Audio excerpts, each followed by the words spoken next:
بسم الله الرحمن الرحيم نحمده ونصلي على رسوله الكريم أما بعد فأعوذ بالله من الشيطان الرجيم بسم الله الرحمن الرحيم إنا أنزلناه في ليلة القدر وما أدراك ما ليلة القدر ليلة القدر خير من ألف شهر صدق الله العظيم. یقیناً آپ حضرات کے علم میں ہے کہ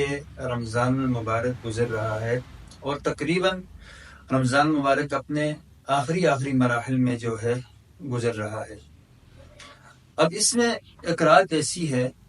کہ جس کے بارے میں قرآن مجید میں ایک مستقل صورت نازل ہوئی ہے جس کو سورۃ القدر کہا جاتا ہے. اس صورت میں اللہ سبحانہ و تعالی نے فرمایا کہ سورۃ القدر کے اندر اللہ نے فرمایا کہ شب قدر ایک ایسی رات ہے کہ اس رات کو اگر کوئی بندہ پائے تو اس کی وہ عبادت، ایک رات کی عبادت جو ہے اللہ سبحانہ و تعالی اس کو 1000 مہینوں کی عبادت کے برابر اس کو ثواب دیں گے. اب تقریباً 1000 مہینے جو ہیں وہ تقریباً 83 سال اور 4 مہینے یا اس کے لگ بھگ جو ہے اس کا عرصہ بن جاتا ہے.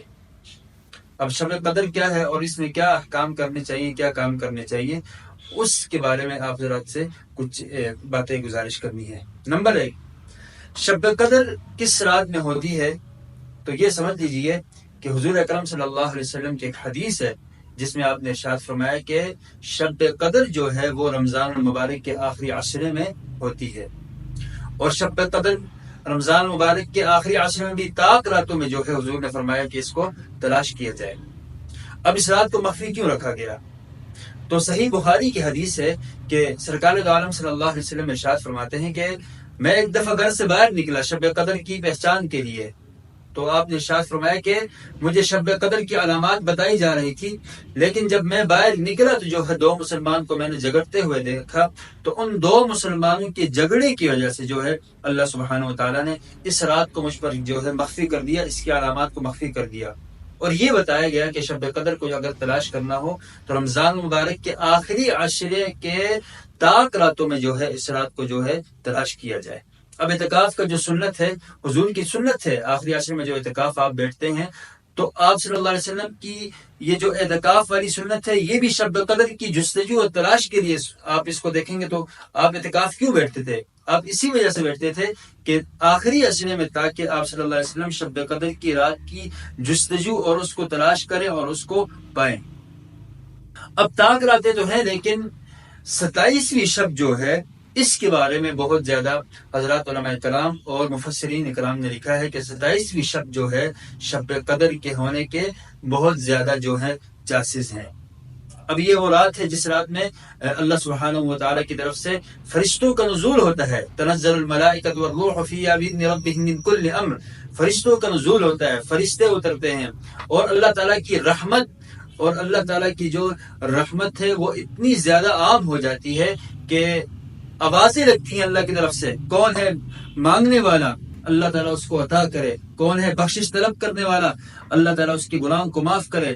کون ہے جو اپنی حاجت کو اللہ تعالیٰ سے مانگے اور اللہ تعالیٰ اس کی حاجت کو پوری کرے، وغیرہ وغیرہ جو ہے روایات میں آتا ہے کہ فرشتے اللہ کی طرف سے گویا کہ یہ آواز دیتے ہیں کہ کون ہے جو اللہ کے سامنے سوال کرے تو اس کے سوال کو پورا کیا جائے. یہ وہ عظیم رات ہے جس میں اللہ سبحانہ و تعالیٰ کی رحمت جو ہے انتہائی جوش پر ہوتی ہے. لیکن کچھ ایسے افراد ہیں کہ ان افراد کی اس رات کے اندر بھی بخشش نہیں ہے. بہت سارے افراد ہیں، حضرات علماء کرام نے لکھا، لیکن 4 فرد ایسے ہیں جو اس رات سے بھی محروم رہتے ہیں، اس رات کو بھی ان کی بخشش نہیں ہوتی. نمبر 1، اپنے والدین کا نافرمان.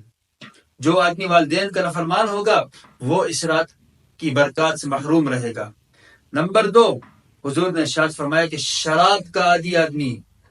جو آدمی شراب پیتا ہو، شراب کا عادی ہو، تو آپ نے ارشاد فرمایا کہ ایسے شخص کی بھی بخشش نہیں ہوتی اس رات کو.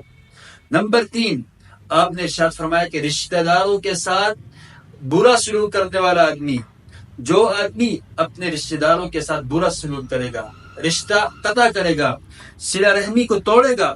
تو حضور نے ارشاد فرمایا یہ بھی جو ہے شب قدر کی برکات سے محروم رہے گا.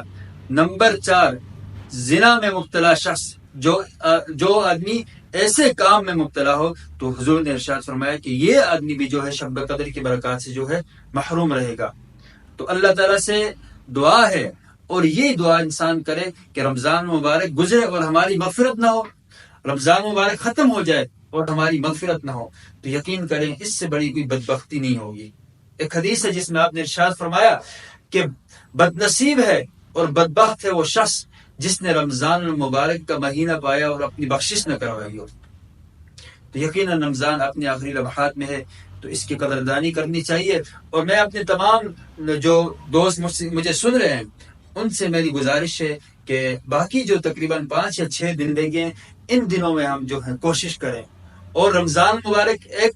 عملی چیز ہے۔ اگر رمضان کے اندر نمازوں کا اہتمام، رمضان کے اندر قرآن مجید کی تلاوت کا اہتمام، تو اب اس عمل کو، نماز کو، قرآن کی تلاوت کو ہم صرف رمضان تک محدود نہ کریں، بلکہ پورا سال جو ہے اپنا مشغلہ بنائیں، پورا سال اللہ سبحانہ و تعالیٰ کی در پہ آئے، اللہ کے سامنے جھکیں اور پورا سال جو ہے قرآن مجید کو اپنے سینوں سے لگائیں اور قرآن مجید کی تلاوت کریں۔ تو اللہ تعالیٰ سے دعا ہے انشاءاللہ اگر ہم ان چیزوں پر عمل کریں گے تو اللہ سبحانہ و تعالیٰ ہمارے لیے ہر رائے کھولیں گے۔ اب پورا سال ہمیں جو ہے نماز کا اہتمام بھی کرنا چاہیے اور قرآن مجید کی تلاوت کا بھی اہتمام کرنا چاہیے۔ بس ایک بات آپ سے اور کہنی ہے، وہ یہ کہ شب قدر کی تلاش میں آیا انسان پوری رات جاگے کر عبادت کرے، یا جو ہے رات کو کچھ حصے انسان جا کر جو ہے عبادت کرے۔ تو یہ بات سمجھ لیجئے، اصل تو یہ ہے کہ کوئی آدمی اگر تاک راتوں میں پوری رات جاگتا ہے، نوافل کا اہتمام کرتا ہے، تہجد پڑھتا ہے، قرآن مجید کی تلاوت کرتا ہے، ذکر و اذکار کرتا ہے شب قدر کو پانے کے لیے، اصل یہ ہے، یہ سب سے بہترین طریقہ ہے۔ لیکن کوئی آدمی ایسا ملازم ہے، اس نے صبح کام پر جانا ہے، مزدور ہے، صبح اس نے کام پر جانا ہے، نوکری پہ جانا ہے، تو ایسے افراد کے لیے یہ ہے کہ تاک راتوں میں، بالخصوص ویسے بھی رمضان کے اندر اہتمام کرنا چاہیے، لیکن تاک راتوں میں جو ہے وہ رات کو تھوڑی دیر پہلے جاگ جائے کرے، سحری سے جا کر جو ہے 4 رکعت، 6 رکعت، 8 رکعت جو ہے تہجد پڑھے، تہجد کی نماز کے ساتھ ساتھ قرآن مجید کی تلاوت کرے گا، تو انشاءاللہ یہ شخص بھی جو ہے شب قدر کی برکات سے محروم نہیں ہوگا۔ والسلام علیکم ورحمۃ اللہ وبرکاتہ۔